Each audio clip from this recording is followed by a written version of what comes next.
So I had one more comment I wanted to share with you guys and give my input on. I really thought it was a great comment. This one has to do with Deedee, and so this is the comment.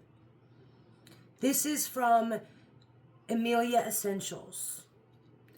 Gypsy's decision to publicly discuss her mother's intimate life, including speculation about her mother's virginity and potential abuse, is disturbing.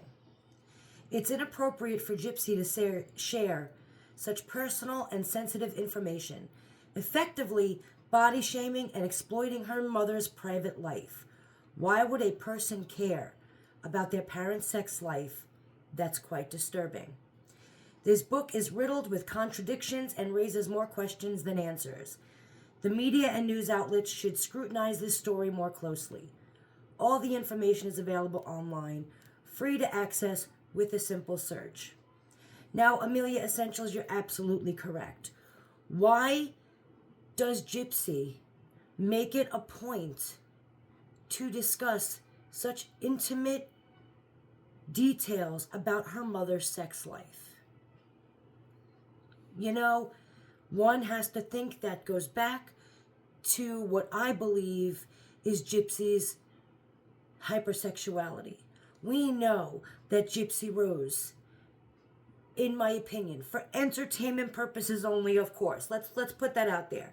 But we know that Gypsy has sexual fantasies. I personally believe that she had these wild sexual fantasies about her father and about Claude. We know she shows that she has hypersexuality and sexual fantasies.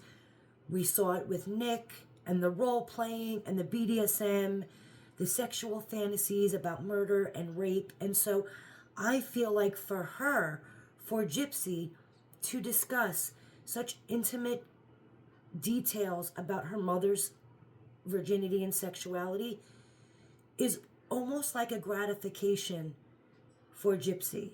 It's almost like a sexual gratification for her, because you know that she has this obsession with this sexual world, right? This world of crazy, disgusting sexuality, all right? Now,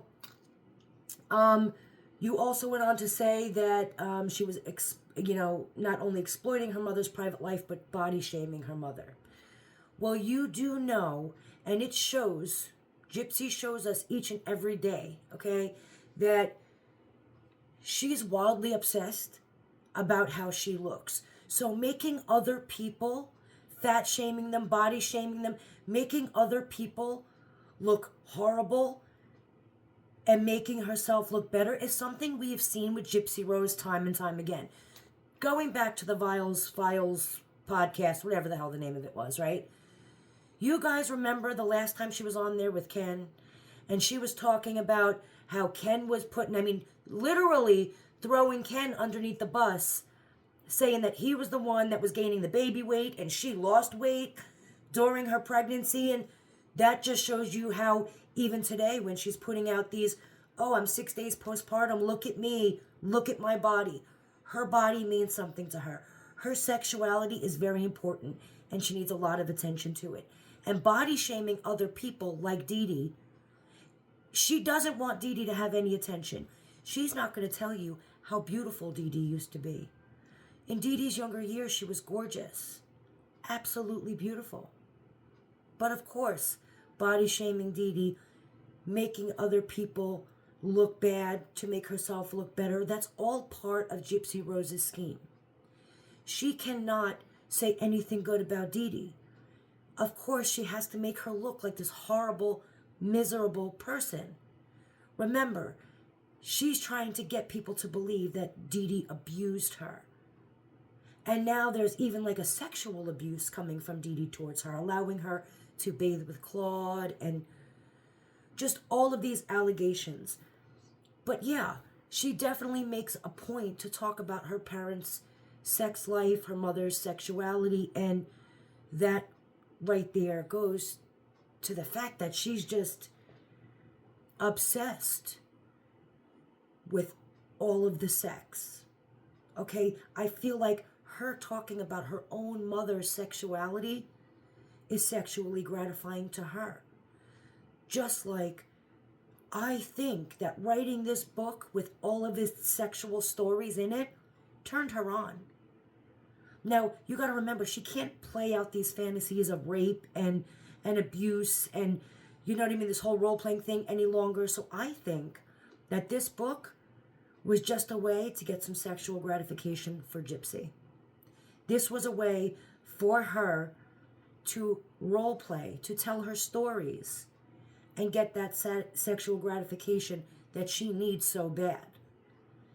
And throwing Deedee under the bus, well, of course she is. Because you have to remember, poor Deedee is always going to be the villain in her story. Even though we don't believe any of it. Okay? She's going to put that story out there. Now, I really hope that the Petrie family does get their story out there, gets Deedee's story out there. Now, I'm not saying that Deedee was the best mother in the world. By far, I'm not. I'm going to be completely honest. But she is not the monster that Gypsy is setting her up to be. She definitely wasn't. And there's no proof of any of it. I just don't understand why mainstream media, why these people, these news outlets aren't asking any questions. They're not seeing that. So you mean to tell me Gypsy was the victim, the worst kind of victim every single time of everything you could be a victim of? Nobody's asking any questions. Or is it that people are afraid of the backlash they could potentially get if they ask the questions? Now, the second part, the book is riddled with contradictions and raises more questions than answers. Absolutely. From one chapter to the next, we all see the contradictions and her lies. Now, anybody who knows Gypsy Rose's story, reads that book, they're going to know that she's lying. She's trying to make Deedee out to be this monster that she's not. It's obvious. And you're right. All of the information is right there if only the right people would ask the questions. Now, that's the problem. How do we put Deedee's truths out there for her? It is our job, or at least I feel like it's my job as a content creator, to help get Deedee's truths out there. And again, I'm not saying Deedee was the best mother in the world, but Deedee was not the abuser and the monster that Gypsy is making her out to be. And how dare Gypsy Rose accuse her with no proof of any of it? And to sit there and say that this book was written with the best wishes from Deedee's family, I find it hard to believe that. Now, I haven't personally spoken to Deedee's family, but I really find it hard to believe that they gave their blessing with this book. Not with these stories. I absolutely do not believe Deedee did what Gypsy is saying. I absolutely do not believe Claude did what Gypsy is saying, and even Nick. She made those three people out to be monsters and villains in her story, but now it's time to get the truth out there. Somebody has got to call her out. The real story has got to get into the hands of the right person. How that's going to happen, I don't know. All we can do is continue to try. But again, I don't know why Gypsy needed to focus on the intimate stories of Deedee's life. I think that is just her sexual gratification of telling these stories. And we need to get Deedee's story out there. We need to call Gypsy out on her lies. But Amelia Essentials, I really do appreciate you for this comment. It really did make me think about how she really was putting out all of these stories about Deedee's sexual, her virginity and all this abuse. And I am so glad that so many people are saying it. You know, exploiting Deedee's personal life. So thank you so much, Amelia Essentials. I look forward to your comments in the future. Guys, if you want to leave a comment, let me know. Let me and Amelia know what you think about this comment. And again, We got to figure out some way to get Deedee's story out there. So if you have any ideas, let me know in the comments. You guys have a great night.